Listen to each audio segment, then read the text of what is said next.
എപ്പോഴും ഇങ്ങനെ ആലോചിച്ചുകൊണ്ടിരിക്കുകയാണ് പ്രശ്നമാണല്ലോ.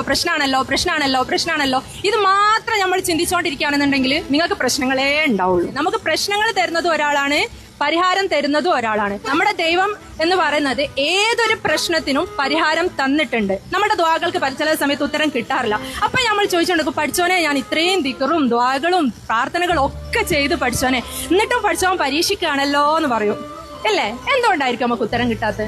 പ്രശ്നങ്ങൾ വരുന്ന സമയത്ത് നമ്മൾ പഠിച്ചോനെ വിളിക്കും. നമുക്ക് ഈ സന്തോഷം വരുന്ന സമയത്ത് പഠിച്ചോനെ വിളിക്കലുണ്ടോ?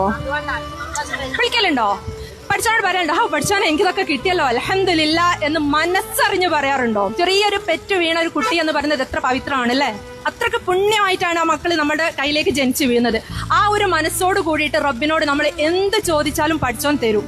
പക്ഷെ ആ പഠിച്ചോൻ തരണമെന്നുണ്ടെങ്കിൽ പഠിച്ചോൻ അത് തരും എന്നുള്ളൊരു വിശ്വാസം, ആ ഒരു ഉറപ്പ് കംപ്ലീറ്റ്ലി നമ്മളെ മനസ്സിലുണ്ടാവണം. നമ്മൾ പറയും എന്ത് ചോദിച്ചാലും പഠിച്ചോൻ തരും, പഠിച്ചോനോട് ദുആ ചെയ്താൽ മതി എന്നൊക്കെ നമ്മൾ പറയുന്നുണ്ടെങ്കിൽ പോലും നാലും എടുക്കൊന്ന് ചോദിക്കൂ, എന്താ റബ്ബേ ഇങ്ങനെ, എന്തുകൊണ്ടാണ് റബ്ബേ എന്ന് ചോദിക്കുന്നതിന് പകരം അത്രയല്ലേ തന്നുള്ളൂ. ഇത്രയും കാലം എന്നെ നോക്കിയതും എന്നെ പരിപാലിച്ചതും എനിക്ക് വേണ്ടതെല്ലാം തന്നതും ഒരുപാട് സുഖ സൗകര്യങ്ങളും തന്നത് റബ്ബാണ്.